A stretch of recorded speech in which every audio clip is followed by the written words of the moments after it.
La vie en multi-âge offre l'opportunité de développer les habiletés sociales qui sont la base d'une vie harmonieuse en société. L'apprentissage de la différence, de la tolérance, ainsi que le développement d'attitudes d'entraide, de partage et de coopération. Le multi-âge est bénéfique pour les petits comme pour les plus grands. L'enfant plus jeune développe son estime de soi et sa confiance en jouant et en imitant les grands. C'est une source de motivation qui l'incite à bouger, marcher, se traîner, grimper et accroître ainsi ses capacités motrices. Initié très tôt à la vie en groupe, il apprivoise des consignes et apprend à s'intégrer dans une routine. L'enfant plus vieux retire valorisation et estime de lui. Il encourage les plus petits, se sent reconnu dans ses compétences et en ressent de la fierté. Il développe aussi son autocontrôle pour que ses mouvements et ses jeux soient adaptés et sécuritaires en présence des petits. Il apprend à être sensible aux besoins des autres et à développer son sens des responsabilités.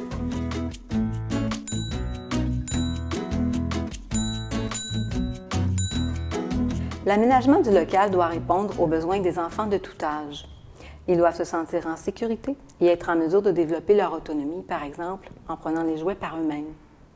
L'aménagement doit aussi leur offrir la possibilité de choisir entre plusieurs activités de jeu, ce qui les intéresse. La structuration des lieux en coins de jeu distincts répond à ces différents besoins et permet de créer un espace accueillant et invitant qui donne aux enfants le goût d'y jouer.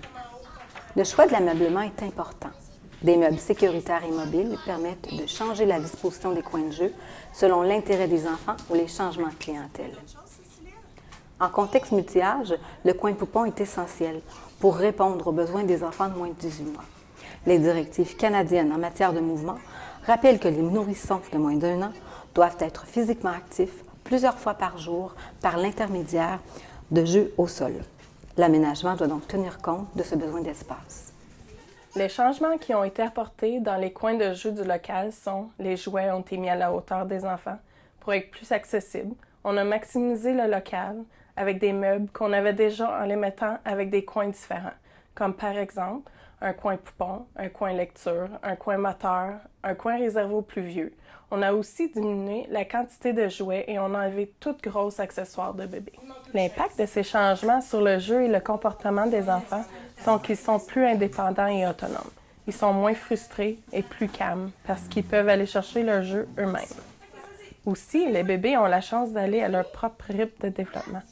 Quand les enfants sentent qu'ils ont besoin de dépenser de l'énergie, ils peuvent bouger leur corps de différentes façons comme grimper, sauter et de découvrir de différentes textures.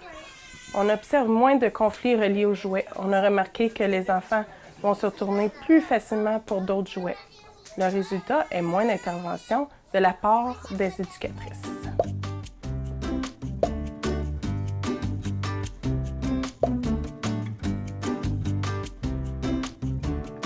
Le matériel doit être varié et adapté à l'âge des enfants et disponible en quantité suffisante pour leur permettre d'explorer.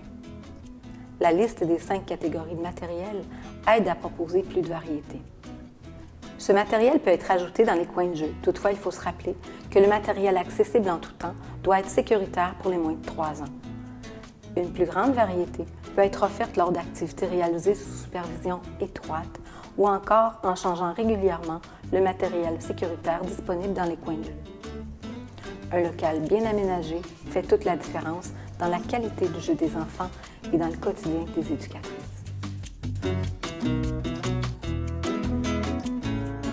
Animer des activités pour des enfants de tous âges peut représenter un défi pour l'éducatrice. L'approche de l'apprentissage actif va faciliter la structuration des activités en multi-âge. Pour se développer, l'enfant doit agir par lui-même. Cette approche préconise de laisser l'enfant agir, explorer, manipuler et transformer le matériel selon ses choix afin de développer des apprentissages multiples. Pour être en apprentissage actif, l'éducatrice doit s'assurer d'avoir les 5 ingrédients de l'apprentissage actif dans toutes les situations de jeu.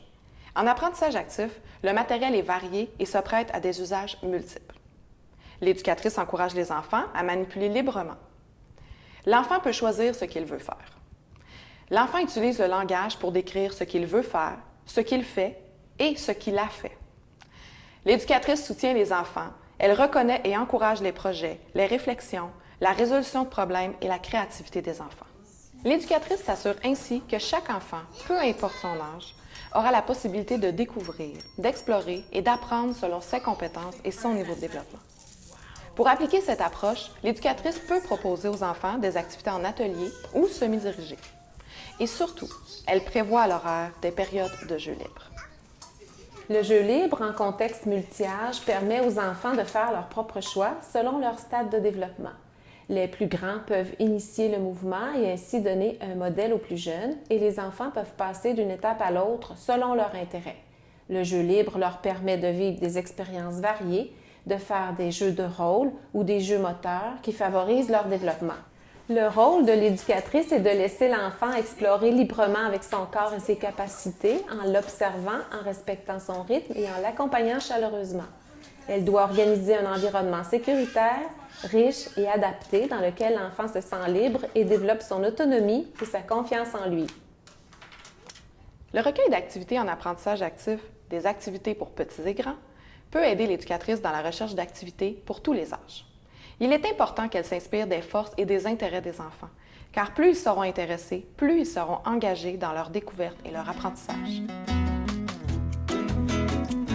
La qualité des interactions entre l'éducatrice et l'enfant est le facteur principal à considérer pour évaluer la qualité de l'expérience vécue par l'enfant.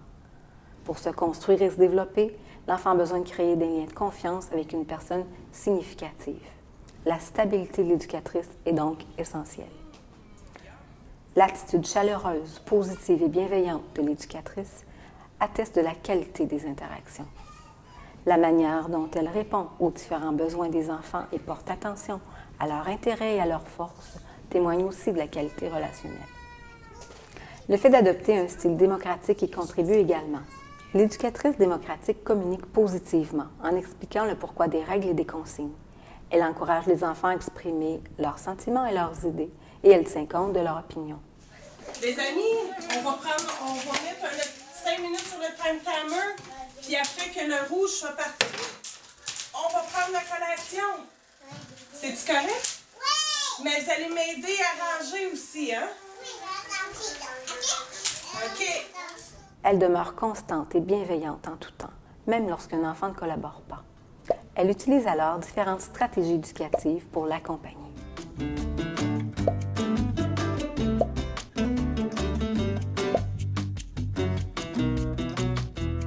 La formation Jouer en multi-âge est actuellement offerte à l'Association des haltes garderies communautaires du Québec. Différents outils ainsi que du soutien pédagogique sont disponibles pour vous accompagner dans l'accueil d'un groupe multi-âge.